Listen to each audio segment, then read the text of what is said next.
Hey car fans, and welcome back to Garage Time. This week I'm going to finish welding on this fender to my Porsche 911, and I'm going to try something new.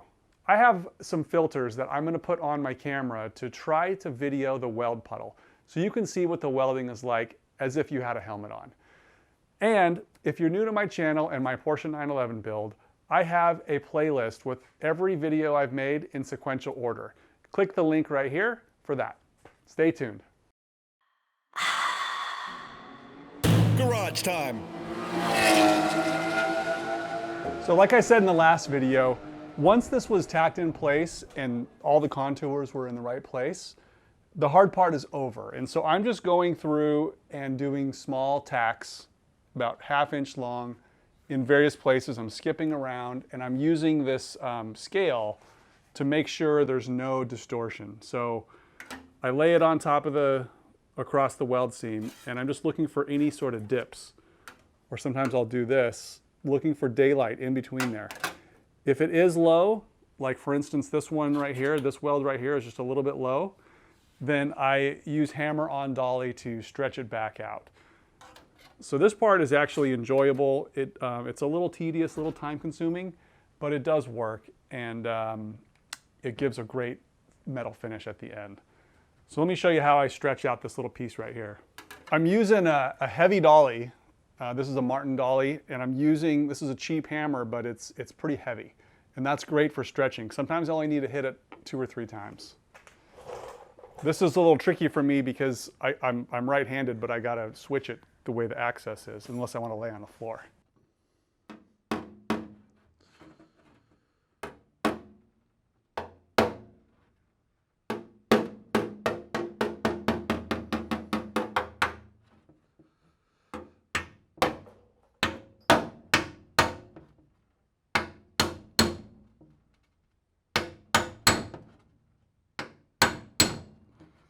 Now, if you look closely, you can see that this weld is now a little bit shiny because it's been sort of mushroomed or shaped due to the hammer, because I hit it pretty hard. So what I was doing is I was doing some soft hits, just trying to make sure the dolly was in the right position. And then I pushed from the rear with as much pressure as I could, and I smacked it pretty hard, and that pushes this metal out. And I'm only stretching the area either on top of the weld or in this blue zone around it. And that's enough to get it to its original position. So now when I lay this on top, this is flush. So I've been doing this all along. I just move this around, and I just check for daylight. Like there's a little bit of a spot that's low right there. As soon as a small puddle develops, I quickly dab a piece of filler into the puddle to create a little dome. The dome is just above the split between the 2 panels, and then I drag it down over the seam and just go along.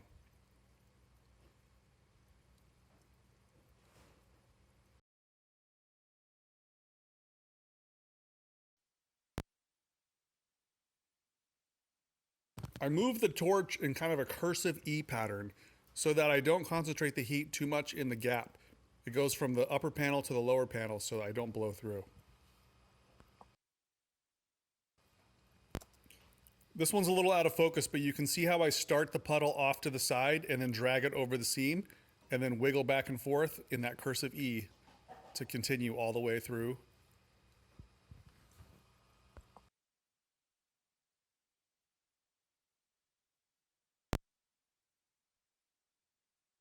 Here's an uphill weld, kind of doing the same thing. You can see that circular motion as I travel up. The gap on this one's a little bit bigger, so I'm dipping the rod a little more frequently.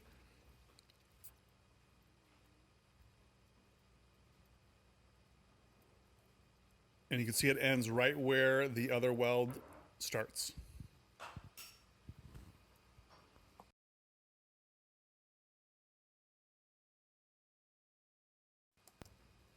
This gap is even bigger, so I'm making a cursive E a little bit taller, and I'm adding more filler as I go, almost leaving the filler there in the puddle.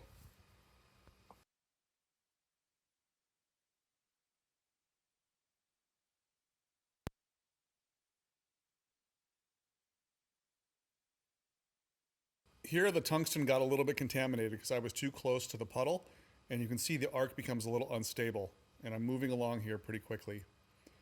I'm also easing off the pedal.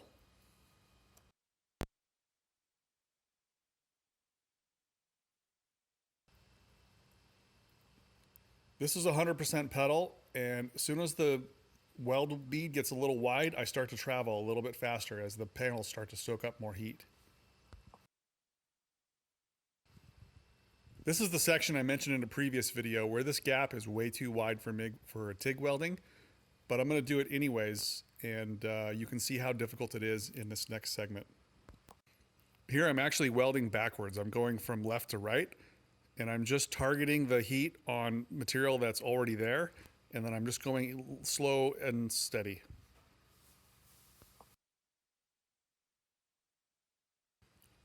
I'm moving the heat around very quickly, and as soon as it starts to consume the metal, I stop.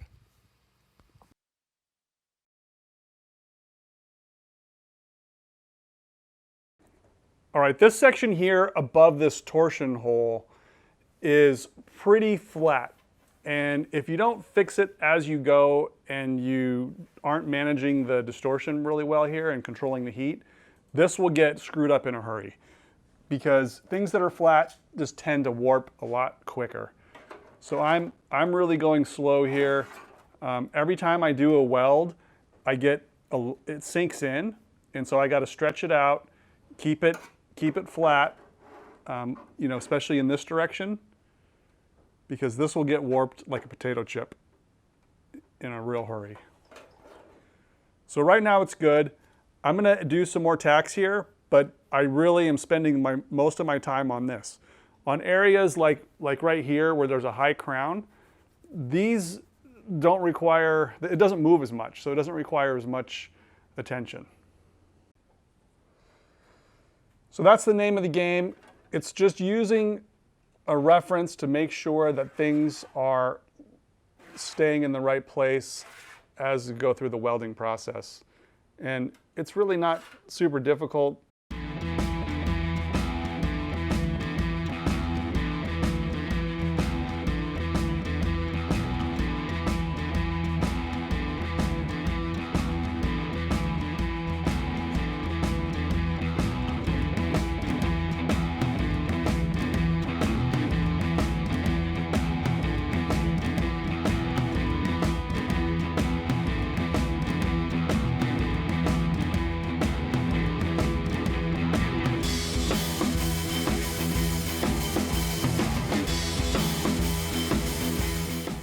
Everything is completely welded in.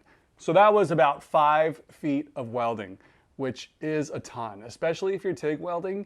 But my personal belief is TIG welding is the best way. And maybe I'll explain a little bit more at the end of this video. But I've gone all the way from the back all the way to the front, and I've done a kind of rough grinding of the welds. So let me show you up close kind of what that looks like.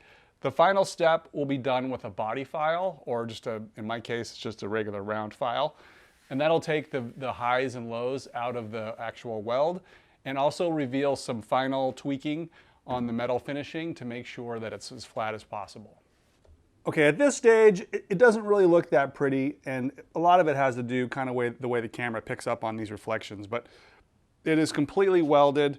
There are no pinholes, no real major problems in the weld. I think one thing to look at is right here, there were a few areas where it was undercut. And that's because this was where that gap was real wide, as I mentioned before. And I just wasn't able to fill it as fast as it was melting the metal. So there's a little bit of undercut there. I could weld over that, but then again, this is good enough. I mean, undercut welds are not great, especially on structural applications, but this is just body work, and I just want to get it done. So you can see where the grinder takes off the high points on the weld. This is the section that is relatively flat, and it did take a lot of time to planish this area to be distortion free. So now what I'm left with is something I've been ignoring for a while, when I purchased this flare, it was cut right through the torsion hole cover. So now I have behind here, I have the original torsion hole, which has all the correct depressions in it for the cover. But now I have to sort of merge these two together, and I've been putting it off. You can see it's still kind of flexible here. So I need to recontour what's here in blue to mate up with the mess that's left here and somehow make it look right. All right, I've just been trimming this metal here so that it can be butt welded together. So you can see how they slide together. And my plan is to weld all the way into here. Normally I don't like to do a sharp corner here, but in this case I have to because the way that this is cut. But I'm going to go about to this position, and once that's locked in place, I'm going to start changing the shape of the, you can see what's slightly blue. I'm going to start bending that around to try to make it line up and follow the shape of the new flare.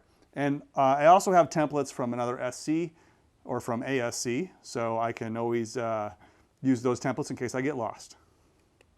All right, time for a quick status update. I do have the welding done from here and mostly around the corner. I went a little farther because I was able to just coerce these panels together until I got about here. And now when I push pressure on these panels, what's happening is this flare, which is the new piece, is more forgiving than the original structure, which is what was the blue piece. So I'm having difficulty getting this portion, the lower half of the torsion bar hole, to come outwards. So it should have a nice continuous curve like that. And the reason why it won't bend is because if you look down through the hole, this has a return. It kind of carries under the body. This is part of the rocker. And as it carries under the body, it's a kind of three-dimensional shape. And that three-dimensional shape is what's giving it the strength. So from here, I'm going to have to coerce it to stretch out a little bit. So the best thing to do is take that flange on the bottom and start hammering it to stretch it. And once that thing stretches, it's going to force it to go around the curve. So I'm going to do a little more manual stretching with the dolly and the hammer. It's a little tight access here, but I'm going to lay down and try to just get this to gently go around the curve without just forcing it with clamps. Oh, and while we're here, I have my template. So putting this on the car shows me that everything is still lined up pretty well. This is about where I measured the template on the SC car. The SC car had the rockers on it, so I couldn't go below here. But this is the correct shape. We just need to get the blue piece to move and not the flare. So that's the goal right now.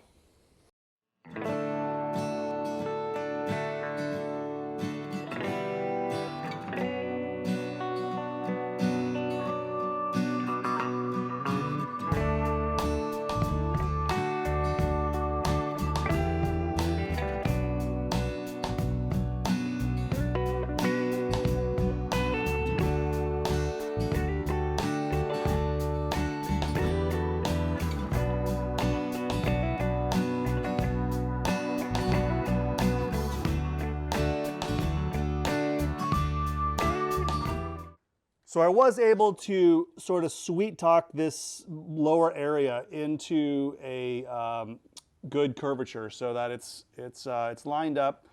This hole looks a little bit oval to me, and I'm not sure if that's right. So I got to look for the actual covers and make sure they fit on here. I'll probably have to customize those just a little bit because mine are for a 74 and this is for a SC. So I need to find those parts. I don't know exactly where they are, so maybe not today, but I will do that when it gets time to paint. So this is fully welded all the way underneath there. I don't know if you saw me laying on my back, but I was TIG welding upside down, which is always just kind of a labor of love, and using the pedal between my knees, which is super awkward. Anyways, here's the template real quick. So this is looking just like it did on the SC, which is super satisfying. even all the way down here, it's really close. So this, what was a train wreck a few minutes ago in this video, is now a completed torsion hole cover, which I'm super excited about. And this is the final welding on this entire flare. So just to zoom out just a little bit, it's welded, all 5 feet of it. All right, guys, it's getting hot out here and I'm ready to kind of go inside and take a break.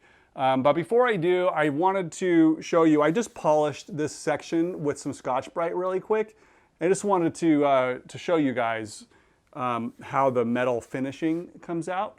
So let me show you up close. All right, so I did this section right here so you can kind of see the sun coming in the door. You can get an idea of the reflection. So this is pretty well smoothed out. I could keep going with more, die chem and filing, but honestly, this is good enough. And then this section's fully welded. It just doesn't look as good on camera because it's got some heat marks on it and it's just got some filing and sanding marks on it, so it looks uneven. But in reality, it's all been flattened out. It's been checked with that thin metal scale to make sure that things aren't caving in and dipping in. So TIG welding versus MIG welding. I spent probably 4 hours on just TIG welding and planishing and smoothing out. I think MIG welding is faster, and I don't want to create a big debate, but MIG welding definitely is great. In my opinion, TIG welding is the best, especially for thin sheet metal on outer body panels. It is slower, but the quality of the finish you can get afterwards is much better. And the reason being is that the TIG welding is a much more gentle process in which you're actually heating the base metal and you're not heating the weld area as much. And when you do that, even though I'm using the same filler rod, it doesn't put as much heat into the actual weld and the weld becomes less brittle. And a less brittle weld is much easier to work. So I'm doing a lot of working with hammer and dolly. You can see when I showed you some up and close pictures that the the weld itself can be planished flat into the parent metal. So the TIG welding creates a more precise weld. It's a more malleable weld. It's easy to work with the hammer and dolly and get a smooth finish. Now, it's not to say that you can't do this with a MIG welder, but in my opinion, you get a much higher quality finish and there's less likelihood of cracking the MIG weld. So MIG welds just don't crack. But if you keep hammering them and stressing them and you have kind of loose areas like you do on this sort of flatter section that are, as you're working it, it's kind of warping around and bouncing around. I have had some MIG welds crack and it's not very common, but it does happen. Whereas the TIG welds, they don't crack. You can roll it through English wheels, you can hit it with tools, doesn't dent your hammers. So that's my quick synopsis of TIG weld versus MIG weld. One is faster, one is better. So you got to pick the both. So I think, in my opinion, this is pretty close to what the factory would have done. Factory, I believe, for the 73 RS, I believe they used gas welding, which is not that different than TIG welding. You're still applying heat to the base metal, and then you're adding filler as you go. So in the case of the TIG welder, it's an electric plasma arc. In the case of a gas welder, it's a chemical reaction to create the heat. So this is, I think, as close as possible to the factory style weld, and it will hold up for a long time to come. So that's it this week. I hope you enjoyed the video. I spent a fair amount of time trying to get those welding shots to work, so hopefully those come out okay after this is edited. So hopefully that allows you to see what is involved in the TIG welding and sort of how the TIG torch is moving around and the filler is applied and how you prevent it from burning through and all that good stuff. So once again, I hope you liked it. If so, please like the video. You can comment below. I'm happy to answer questions. And please subscribe if you haven't already done so. Thanks for watching Garage Time, and we'll see you next week.